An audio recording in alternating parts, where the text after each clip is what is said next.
ప్రతిపక్ష హోదా ఈ అంశం ఇప్పుడు ఏపీ రాజకీయాల్లో సంచలనం సృష్టిస్తుంది.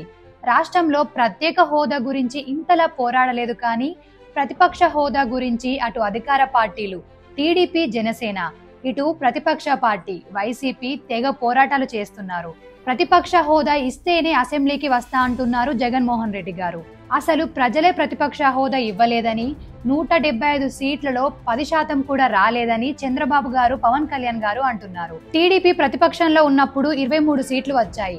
జగన్మోహన్ రెడ్డి గారు సీఎం గా ఉన్నప్పుడు బాబుకు 6, 7 సీట్లు లాగేస్తే అసలు ప్రతిపక్ష హోదా పోతుంది అని ఎలా అన్నారు అని టీడీపీ వాళ్ళు అంటున్నారు. అసలు ఈ ప్రతిపక్ష హోదా రూల్స్ ఏంటి ఒక్కసారి మాట్లాడుకుందాం. మొదట ఇదే ప్రతిపక్ష హోదా అంశంపై 2014-19లో పార్లమెంట్లో కాంగ్రెస్ పోరాడింది. 2014 ఎన్నికల్లో కాంగ్రెస్ కు 44 సీట్లు, 2019లో 52 సీట్లు వచ్చాయి. అంటే మొత్తం పార్లమెంట్ సీట్లు 543 సీట్లు ఉన్నాయి. అందులో 10% 54 సీట్లు రావాలి. 2 సార్లు కాంగ్రెస్ కి రాలేదు.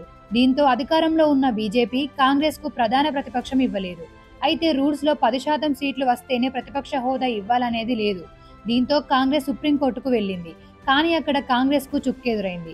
పార్లమెంట్ వ్యవహారాల్లో తాము వేలు పెట్టమని పిటిషన్ కొట్టేసింది. ఇప్పుడు ఏపీలో వైసీపీకి మొత్తం 175 సీట్లలో 11 సీట్లు వచ్చాయి. 10% అంటే 17 సీట్లు రాలేదు. దీంతో ప్రతిపక్ష హోదా రాలేదు. ఇదే అంశంపై జగన్ పోరాడుతూ హైకోర్టులో పిటిషన్ వేశారు. దీనిపై విచారణ జరుగుతుంది.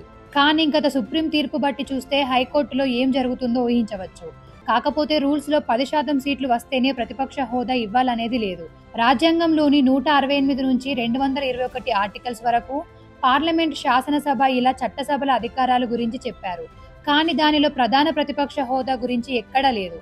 ఇన్ని సీట్లు వస్తేనే హోదా అనేది లేదు. అయితే ప్రతిపక్ష నాయకుడికి క్యాబినెట్ ర్యాంక్, ప్రోటోకాల్స్ అనే అంశాలు ప్రాథమికంగా ఉన్నాయి. ఇక్కడ చెప్పాల్సిన ముఖ్యమైన విషయం ఏంటంటే, అసెంబ్లీ సాంప్రదాయాల ప్రకారం 10% వస్తేనే ప్రతిపక్ష హోదా ఇవ్వాలనేది ఎప్పటి నుంచో వస్తుంది. దీన్ని బట్టి చూస్తే వైసీపీకి ప్రతిపక్ష హోదా ఇవ్వాలా లేదా అనేది స్పీకర్ చేతుల్లో ఉంది. ఇస్తే సరే, లేదంటే కోర్టులకు వెళ్లిన ప్రధాన ప్రతిపక్ష హోదా దక్కే అవకాశం లేదని రాజకీయ విశ్లేషకులు అంటున్నారు.